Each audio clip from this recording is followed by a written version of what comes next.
The Apostles of Jesus. Episode 6. Judas Iscariot. The three most memorable of Jesus' original 12 apostles are undoubtedly Peter, who denied Jesus, Thomas, who doubted Christ, and Judas Iscariot, who devilishly betrayed him. Of all of Jesus' apostles, Judas is the ultimate mystery. Of all people, how could this man have been so intimately connected to Christ? The Bible indicates that Jesus said some pretty negative things about Judas Iscariot, speaking of him as a devil and as the one doomed to destruction. Both Luke's and John's Gospels inform us that Satan entered Judas. As a matter of fact, the 6th century Syriac infancy Gospel states that as a little boy, Judas was possessed by the devil and would constantly bite people, including Jesus, whom he supposedly knew as a child. So why would Jesus, who was omniscient, or all-knowing, choose a wicked man to be one of his apostles? Judas Iscariot is an interesting character. Many people believe that he was a zealot, like Simon the Zealot, and he had a horrible background, became a friend to Herod. He was given land and wound up actually killing his own father, marrying his own mother. He already knew he was a sinner. He knew it was bad. I believe Jesus chose him to bring about the plan that had to happen. He knew what the devil was going to do. He knew what Judas was going to do. And he knew that he would have to be betrayed into the hands of those Pharisees and Sadducees and the Sanhedrin to be crucified so that he could shed his blood for our sins. Jesus' call of Judas as an apostle may have had to do with the fact that Christ knew he had to be betrayed. Indeed, many believe that the 41st Psalm was a messianic prophecy about Judas's betrayal of Jesus. Even my close friend, someone I trusted, one who shared my bread, has turned against me. Of course, Judas didn't have to be the one who betrayed Jesus. Like all of us, he had agency to choose. But Christ surely knew Judas would do what he ultimately did. Some believe that Judas was not trying to betray Jesus, but instead was trying to force his hand, trying to get him to be the political Messiah that many in first century Palestine had hoped for. A Messiah who would stand up against Rome and overturn its oppressive government. The fact that Judas apparently committed suicide after Jesus was crucified has convinced some that this was his intent, and that he was devastated that his plan backfired and resulted in the death of the leader whom he loved. One of the takeaways from Judas Iscariot is that at the end, I believe he wanted Jesus to fight the Romans. He had seen what Jesus could do, and like so many of us in the flesh, we want things. I believe he wanted Jesus to be king when he realized that he was wrong. That's why he hung himself. Just a very sad story of how God can use people out there that are not believers to carry out his plan, and he does it every day.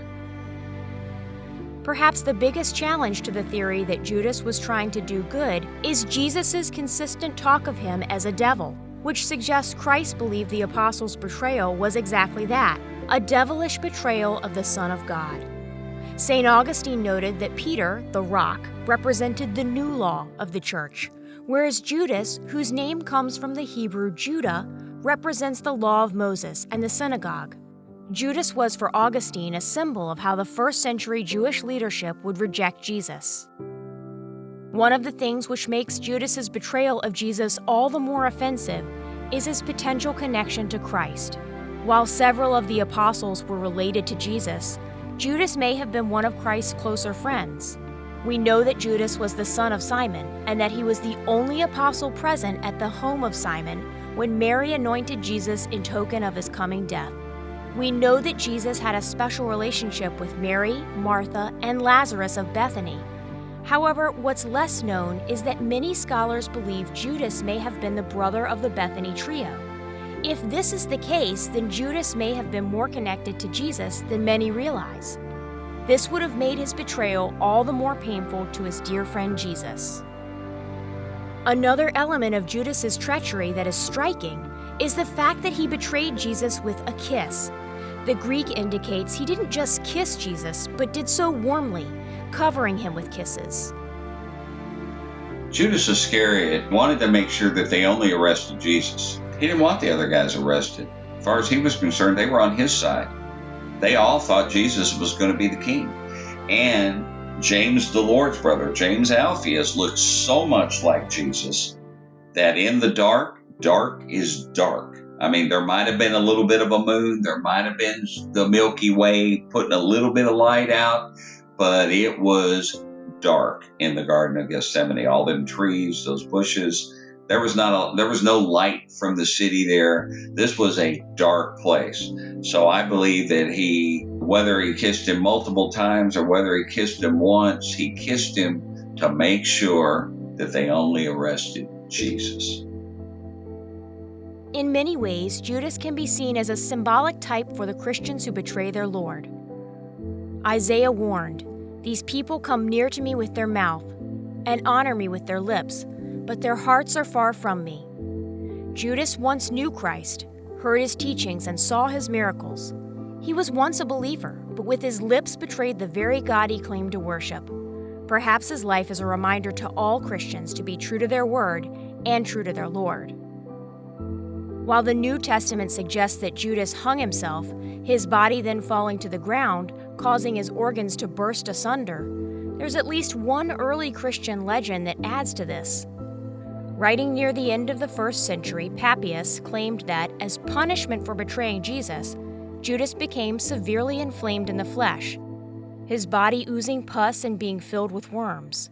The stench of his body was such that it was difficult to be near him. If this early tradition is true, perhaps death came as a welcome guest to Judas, who had certainly created a living hell for himself by betraying God's only begotten Son. Many Christians experience what St. John of the Cross called the dark night of the soul, where they wrestle with doubts about the existence of God, an afterlife, or even absolute truth.